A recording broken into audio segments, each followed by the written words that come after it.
اعوذ باللہ من الشیطان اللعین الرجیم بسم اللہ الرحمن الرحیم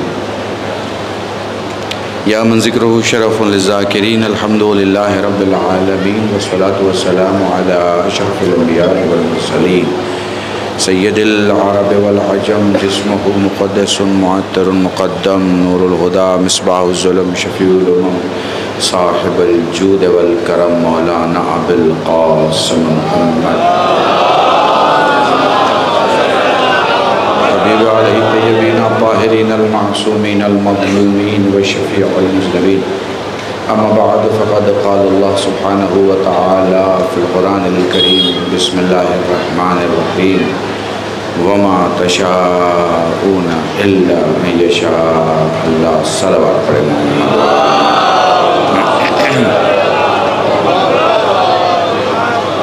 اس سے پہلے کہ میں تقریر شروع کروں اور گفتگو آپ کے سامنے شروع ہو، یہ جو میرے جوان یہاں کھڑے ہیں ان سے گزارش ہے بالکل آگے آ جائیں، بیٹھ جائیں، آگے آ جائیں اور ماشاءاللہ یہاں بیٹھنا سیکھ جاؤ گے تو تمہیں کسی دروازے پر جھکنے کی ضرورت نہیں ہوگی۔ یہ وہ دروازہ ہے جس پہ ٹاٹ کا پردہ تو ضرور ہوتا ہے مگر ستارہ سجدہ کرنے میں شرمندگی محسوس نہیں کرتا ہے۔ میں جملے کہا کرتا ہوں یہ زہرا کا دروازہ ہے، سب کے سر پہ تارے ہوتے ہیں، ان کے در پہ تارے ہوتے ہیں۔ ٹھیک ہے میرے عزیزان، ایک بار مل جل کر درود پڑھے محمد و آل محمد۔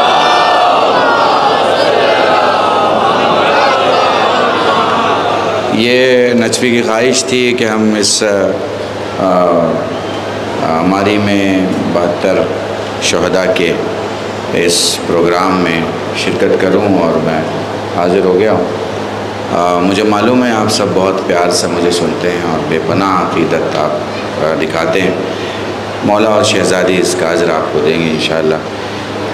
یہ قوم دنیا کی بڑی قوم ہے، یہ قوم جس ملک میں رہتی ہے اس ملک میں ایک ہی سبق دہراتی ہے، ہم مالک کے غدار نہیں ہوتے، ہم مولا کے غدار نہیں ہوتے اور ہم ملک کے غدار نہیں ہوتے۔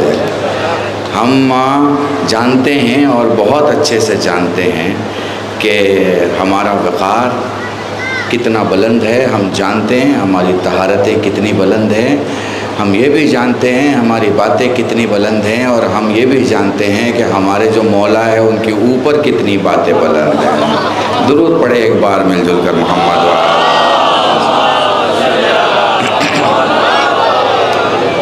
سب سے پہلے انجمن کا شکر گزار ہوں، نجفی شکر گزار ہوں، مجھے جن لوگوں نے یاد کیا ان کا شکر گزار ہوں، اسپیشلی ایڈمنسٹریشن اور آفیسرز کا شکر گزار ہوں، انٹیلیجنس بیورو، ان کے ڈسٹرکٹ کاریہ کرتا، ان کے تمام عہدیداران، بالخصوص یہاں ابن علی ہیں اور یہاں پہ رحمان ہیں، روی جی ہیں اور دوسرے ہمارے آفیسر ہیں، سنجیو دکشت جی ہیں، یہ سارے لوگ ہیں۔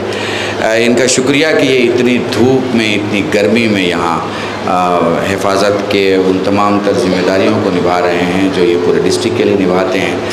میں یہی کہنا چاہوں گا ہم فخر سے احسان مانتے ہیں خدا کا کہ اس نے ہمیں انسان بنایا، جانور نہیں بنایا۔ اس کا احسان کہ اس نے ہمیں ہندوستان میں اتارا، کسی اور ملک میں نہیں اتارا۔ اس کا احسان کہ اس نے ہمیں مولائی بنایا، ماویائی نہیں بنایا۔ اس کا احسان کہ ہمیں اس گروپ میں پیدا کیا جس گروپ میں پوچھا جائے کہ تمہارا امام کون ہے تو ہم داہنے بائیں گردنیں نہیں گھماتے، اپنے امام کا بھی نام بتاتے ہیں، ان کے باپ کا بھی نام بتاتے ہیں، ان کے دادا کا بھی نام بتاتے ہیں اور خانوادے کا بھی نام بتاتے ہیں۔ درود پڑھے محمد و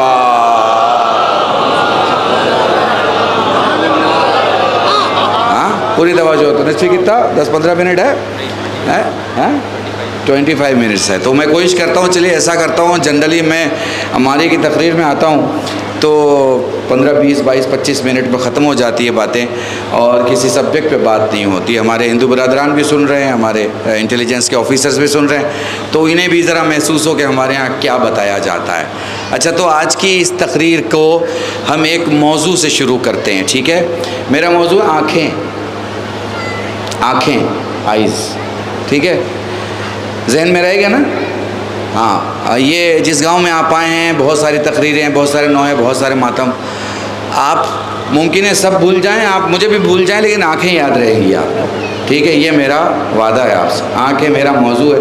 نارملی میں تقریریں موضوع پہ نہیں پڑھا کرتا، لیکن یہاں میں ایک موضوع ہی آپ کے سامنے شروع کرتا ہوں۔ آنکھیں میرا موضوع ہے، ٹھیک ہے؟ آنکھیں بہت بلند ہوتی ہیں، آنکھیں بتا دیتی ہیں جوان کی ہے، بچے کی ہے، آنکھیں بتا دیتی ہیں دریا کے علاقے کی ہے، جنگل کے علاقے کی ہے، پہاڑ کی کھو میں رہنے والی ہے، ہمالیہ کی بلندی میں رہنے والی ہے، آنکھیں سب کچھ بولتی ہیں۔ اچھا سنو، دنیا کے آئیڈینٹیفیکیشن کا سب سے بڑا کارڈ کیا ہوتا ہے؟ پاسپورٹ ہوتا ہے، ٹھیک ہے؟ آپ بھارتیہ ہیں، اس کا سب سے مہنگا کاغذ اور سب سے بڑا کاغذ کیا ہے؟ پاسپورٹ ہے۔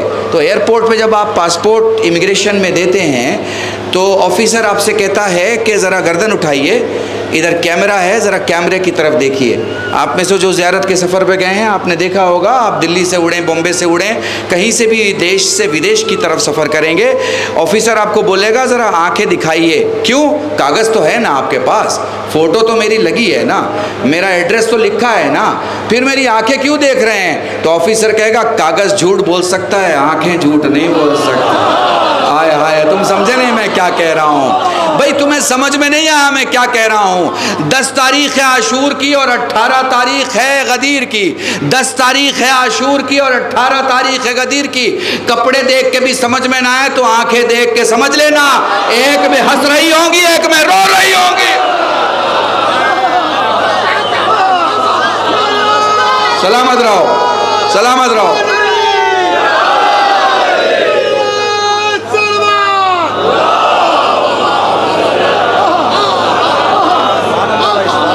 شاید میں نے پچھلی تقریروں میں ایک جگہ یہ جملہ کہا، ابھی رنم میں بھی میں نے کہا اور کسپورہ میں بھی شاید میں نے یہ جملہ پڑھا تھا، ابھی یہ نعرہ لگایا میرے عزیز نے۔ آپ کو پتہ ہے آئیڈینٹیفیکیشن کی اس دور میں، یا انٹیلیجنس کے آفیسرز بیٹھے ہیں، ان سے پوچھ لیجئے گا کہ اگر آپ سے کوئی سوال کرے فلاں کو کب سے جانتے ہو، فلاں کو کب سے جانتے ہو، فلاں کو کب سے جانتے ہو، تو آپ گارنٹی نہیں لیتے ہیں، اس لیے کہ پتہ نہیں کیا نکلے، اینڈنگ کیا ہو، تفتیش میں کیا نکلے، کاغذ میں کیا نکلے، موبائل میں کیا نکلے، کیریکٹر میں کیا نکلے، دماغ میں کیا نکلے، تو آپ گھبراہٹ میں ذمہ داری نہیں لیتے۔ کوئی کسی کی 2 گھنٹے سے لے کے 20 سال تک کی ذمہ داری نہیں لیتا، مگر مجمع سے کوئی اجنبی بھی نعرے حیدری لگائے تو تم 7 نسلوں کی ذمہ داری لے لو گے۔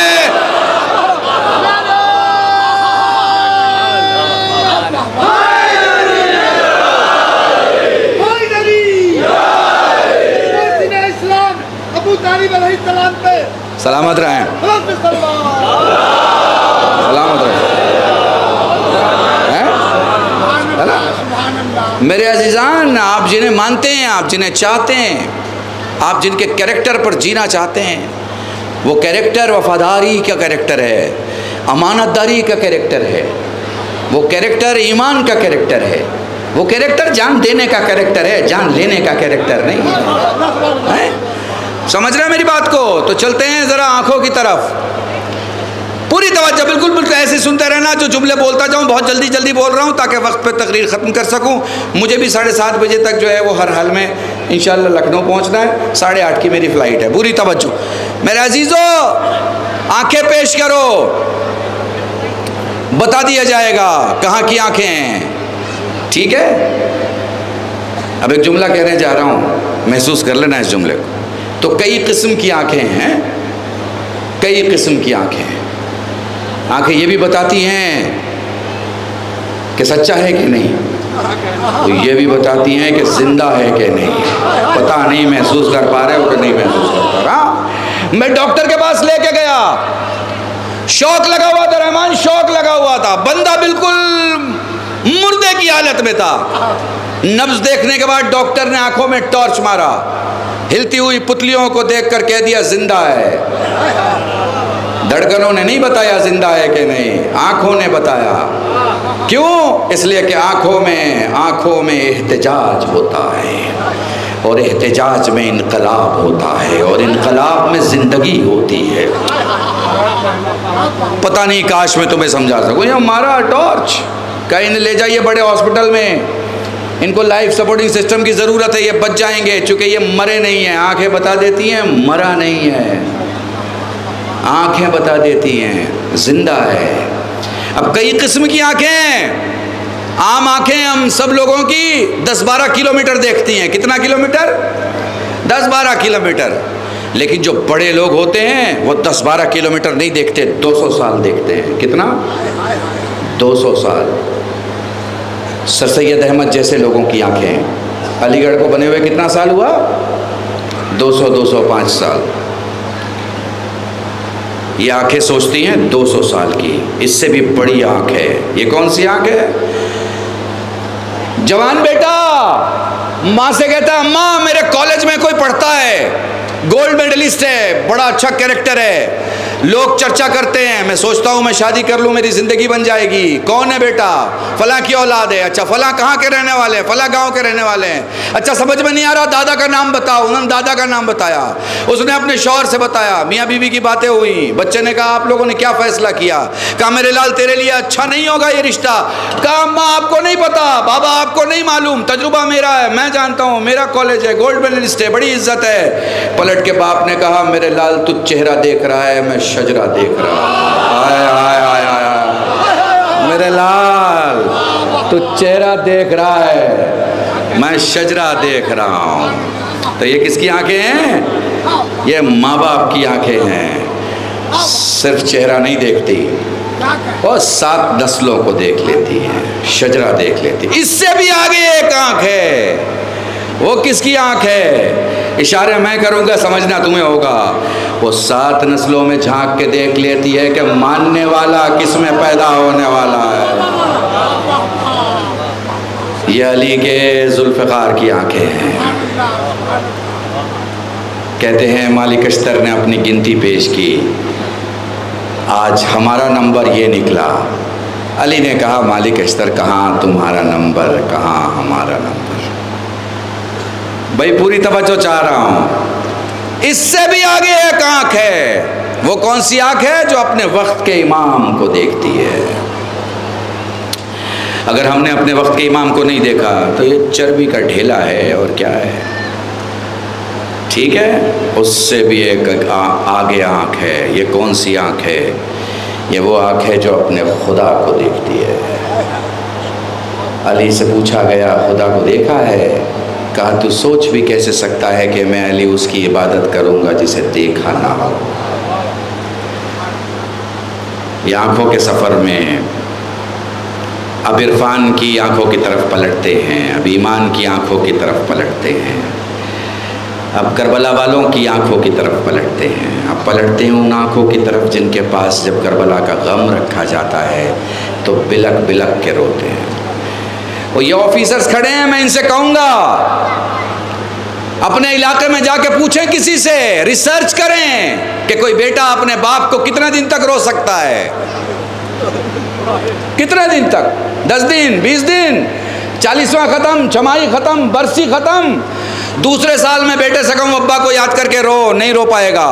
بھائی کو کہوں بھائی کو یاد کر کے رو، نہیں رو پائے گا۔ الگ الگ منزلوں میں اچانک میں اس کے آنکھوں سے آنسو ضرور آ جائیں گے، مصیبت میں ضرور وہ گڑ گڑا کے روئے گا، مگر اچانک میں کہوں ابا کو رو، فلاں کو رو، نہیں رو پائے گا، ٹھیک ہے نا؟ نہیں رو پائے گا نا۔ یہ صرف حسین کا معجزہ ہے۔ ادھر میں نے حسین کا نام لیا، ادھر تم تڑپ کے رونا شروع ہو گئے۔ نہ جانے یہ کون سا وعدہ ہے، نہ جانے یہ کس وقت کا وعدہ ہے، نہ جانے یہ کیا رشتہ ہے۔ تم بتاؤ ہمارے یہاں جب انتقال ہوتا ہے کسی کا تو 40 دن میں ایک مجلس ہوتی ہے جسے 40ویں کی مجلس کہتے ہیں۔ پھر اس کے بعد کون سی مجلس ہوتی ہے؟ چھمائی کی ہوتی ہے۔ اس کے بعد کون سی ہوتی ہے؟ برسی کی ہوتی ہے۔ دوسرے سال کون سی مجلس ہوتی ہے؟ آپ کہیں گے مولانا دوسرے سال بس برسی کی ہی مجلس ہوتی ہے، دوسری برسی، تیسری برسی، 40واں ہوتا ہے کیا؟ آپ کہیں گے نہیں مولانا 40واں تو بس ایک بار ہوتا ہے۔ تو تم نے غور کیوں نہیں کیا کہ حسین کا 40واں بار بار ہوتا ہے؟ کیونکہ پوری زندگی تم حسین کے 40ویں پر اگر روتے رہو گے تو حسین کے علی اصغر کا وہ ایک بار زبان کو ہونٹوں پہ پھرانا اور پھراتے وقت نہ کہنا بابا سے کہ مجھے پیاس لگی ہے، اس کا بھی حق نہیں ادا کر سکتے۔ میرے عزیزو، یہ جو میرے جوان کھڑے ہیں، اگر مولائی ہیں اور اگر یہ حسین اور حسین کی بہن کو رونے والے ہیں، اگر یہ پرسہ دینے والے ہیں، ڈھلتی ہوئی بازت پور کی شام میں جہاں سورج اپنی روشنی بھی کم کر رہا ہے اور گرمی بھی، یاد کرو شدت آتش کو اور اس سورج کی گرمی کو، جہاں پہ کربلا سے کوئی پرندہ نہیں گزر رہا ہے۔ جانوروں نے بھی جگہ چھوڑ دی ہوئی ہے، چونکہ کربلا زمین کا وہ خطہ ہے جہاں پر گرمی اتنی زیادہ ہے کہ زمین پر اگر تم گیہوں کا دانہ اور چنا ڈالو گے تو بھن جائے گا۔ پھر سوچو رباب کے علی اصغر کو حسین نے اپنی گود سے اتار کے کیسے رکھا ہو۔ کچھ مصائب تو ایسے ہیں جنہیں پڑھتے پڑھتے آدمی مر بھی جائے تو کم۔ جزاکم اللہ، خدا تمہیں کوئی غم نہ دے سوائے غم سید الشہداء کے۔ ایک عالم دین ہے، مولانا قاسمی ممبر پارلیمنٹ ہوا کرتے تھے بہار سے، اب وہ اس دنیا میں نہیں رہے۔ ان سے کسی جوان نے سوال کیا، مولانا یہ بتائیں کہ جو لوگ حسین کا غم سینے پہ ہاتھ مار کے مناتے ہیں، جو بہت زور سے چلا کے روتے ہیں، ان کے بارے میں آپ کا کیا خیال ہے؟ کہا بیٹے تو نے میت کبھی دیکھی ہے؟ کہا ہاں ہم نے میت دیکھی ہے۔ کہا تو نے میت گھر کے باہر دیکھی ہے؟ بولے ہاں گھر کے باہر دیکھی ہے۔ پھر تو نے میت گھر کے اندر بھی دیکھی ہوگی؟ کہا ہاں گھر کے اندر بھی دیکھی ہے۔ کہا یہ بتا رونے کی آواز کہاں زیادہ ہوتی ہے؟ اس نے کہا جب گھر میں میت جاتی ہے تو کوئی سینے پہ ہاتھ مار کے کہتا ہے ہائے رے میرا بیٹا، ہائے رے میرا بھائی۔ جزاکم اللہ، خدا تمہیں کوئی غم نہ دے۔ مولانا اپنے چاہنے والے سے کہتے ہیں جو سینے پہ ہاتھ مار کے حسین کے غم کا اظہار کرے وہ حسین کا اتنا قریبی ہوتا ہے۔ پچھلے 23 برس سے میں مجلس میں اس جملے کو پڑھتا ہوں، جب کہیں میت ہوتی ہے 3 قسم کے رونے والے ہوتے ہیں، ایک گلی والا روتا ہے، ایک پڑوس والا روتا ہے اور ایک گھر والا روتا ہے۔ خدا نہ کرے تمہاری زندگی میں وہ دن آئے جب تم حسین پر گلی والوں کی طرح رو، خدا نہ کرے تمہاری زندگی میں وہ دن آئے جب تم حسین پر پڑوس والوں کی طرح رو۔ اس لیے جب بھی رویا کرو گھر والوں کی طرح رویا کرو، تڑپ کے رویا کرو، تمہاری آواز گریہ بلند ہونی چاہیے۔ سید سجاد تمہارے قریب سے گزر کے کہتے ہیں تو نے تو ابھی روایت سنی ہے، میرے اکبر کو گھوڑے سے گرتے نہیں دیکھا۔ جزاکم اللہ، جزاکم اللہ۔ بچن جملے روایت کے سن لو اور مجلس تمام ہے، ہو سکے تو دعا کر دینا۔ تمہارے لیے آسان ہے، تمہارے لیے آسان ہے اونٹ کو دیکھنا، اماری کو دیکھنا، مگر بہت سخت ہے اس بہن کے لیے جو بار بار گر رہی ہے۔ تمہارے لیے آسان ہے گھوڑے کو دیکھنا، ذوالجلال کو دیکھنا، مگر لیلا کے لیے بہت سخت ہے کہ ان کا علی اکبر کیسے جا رہا۔ جزاکم اللہ، جزاکم اللہ۔ میں تمہیں کیسے بیان کروں؟ تمہارے لیے آسان ہے دیکھنا کہ تمہارے سامنے ایک جھولا گزر رہا ہے، کوئی ذرا رباب کے دل سے پوچھے کہ جھولے کی جلی ہوئی لکڑی کو لے کر رباب نے کیسے زندگی گزار دی۔ جزاکم اللہ، جزاکم اللہ۔ 2-4 جملے سنتے رہنا، 2-4 جملے سنتے رہنا تاکہ سمجھ سکو کہ مصیبتیں کتنی ہیں۔ کربلا میں سب قربان ہو گئے، کربلا میں رات آ گئی جسے تم شام غریبہ کہتے ہو۔ زینب سب کی حفاظت کے لیے تنہا کھڑی ہو گئی، پتہ چلا کوئی سوار آیا ہے، زینب کہتی ہے سب کچھ ختم ہو چکا ہے۔ سوار بڑھتا رہا، زینب روکتی رہی۔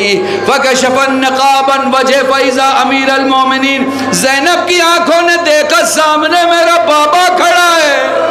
ہونا تو یہ چاہیے تھا کہ زینب پلٹ کے کہتی بابا اب آئے ہو۔ بابا جب حسین مارا گیا، بابا جب علی اصغر کو تیر لگا، بابا جب میرا قاسم کربلا کی زمین پہ بکھر گیا، مگر تاریخ کہتی ہے زینب زمین پہ کچھ ڈھونڈنے لگی۔ اپنی ماں و بہنوں کو یہ جملہ ہدیہ کر رہا ہوں اور مجلس تمام ہے۔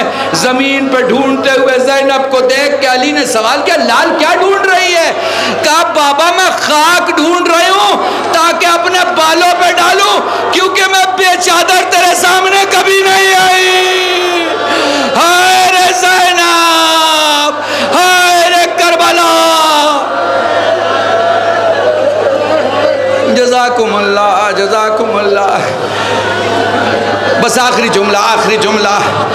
آخری جملہ مجلس تمام ہے.